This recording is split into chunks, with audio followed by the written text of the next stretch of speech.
ඉතින් ඔන්න අද යනවා පට්ටිපොළ බිංගේ බලන්න.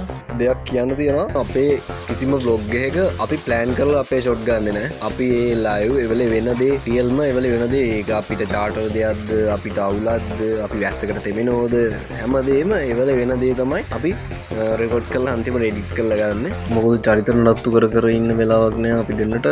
මේ අපි දෙන්න. එච්චරයි. ඒක අපි clip එක අන්තිමට එකතු කරලා edit කරලා ඒක public කරනවා. ඔයාලටත් ඒක බලන්න පුළුවන් වෙනවා. ඒක තමයි අනිත් vlog සහ අපේ vlog එක අතර තියෙන වෙනස. අපේ vlog එකේ තියෙන රියල්ම 100%ක්ම අපි අත්විඳපු අත්දැකපු දේවල්. හරි එහෙනම් අපි යන් අද වීඩියෝ එකට.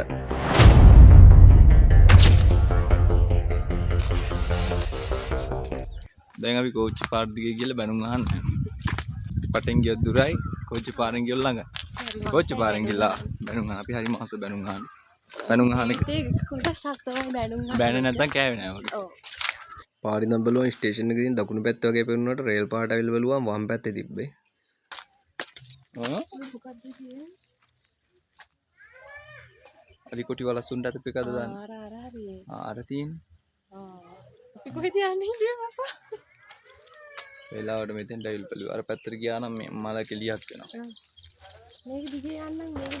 ඉතින් පට්ටිපොළ දුම්රිය ස්ථාන කියන්නේ ලංකාවේ තියෙන මුහුදු මට්ටමේ ඉඳලා ගත්තම් උසින්ම පිහිය දුම්රිය ස්ථානේ. මුහුදු මට්ටමේ ඉඳන් උස මීටර් 1891ක් උසින් තමයි පිහිටලා තියෙන්නේ. ඉතින් ලොකු ස්ටේෂන් එකක් නෙවෙයි. හැබැයි හරි ලස්සනට නඩත්තු කරලා තිබ්බා. ලස්සනට මල් ඉඳලා මේ මල් පැල හිටවලා මල් ඇදිලා ඒවගේ හරි ලස්සනයි. ඒක අගේ කරන්න ඕන ඇත්තට. එතෙන්දි ට්‍රයිපෝඩ් එක ගහලා ඇවිල්ලා මං කවින්දිත් එක්ක එතන කතා කර කර ඉන්නේ. එතනත් ඇවිල්ලා ඇක්ටින් එක නෙවෙයි. අපිට උන්නේ මට ඒ වෙලාවේදී රැන්ඩම් ෆොටෝ ටිකක් ගන්න. ඉතින් ඒ ෆොටෝ ටික කලින් අප්ලෝඩ් කරලා තිබ්බා.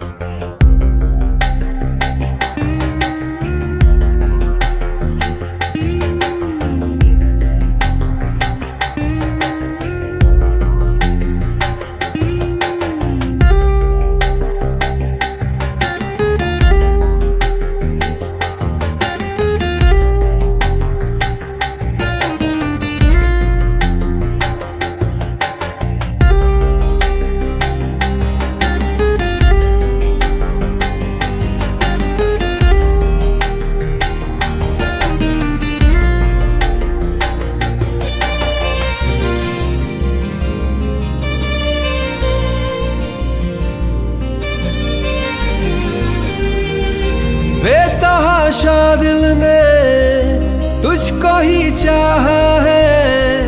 हर दुआ में मैंने तुझको ही मांगा है.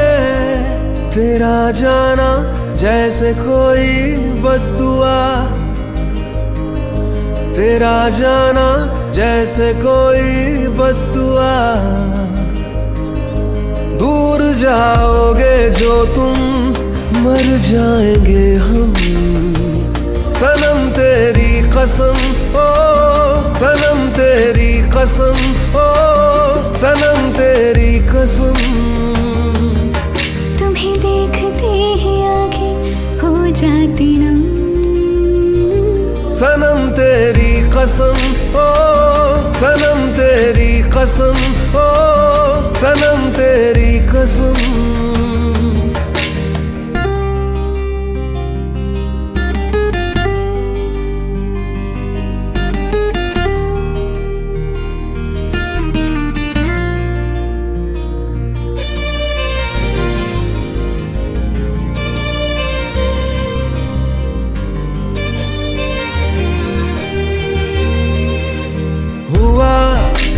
ये क्या हशर मेरा जुदा हुआ सबर मेरा.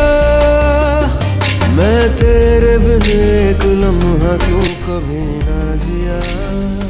ඉතින් ඔක්කොම අවසානයේ අපි බිංගේ ළඟට ආවා.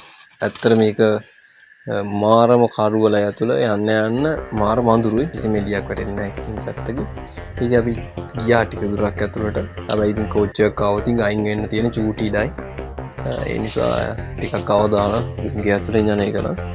හැබැයි ඉතින් ලොකුවට හිතපු තරම් ඇති දෙයක්වත් නැහැ.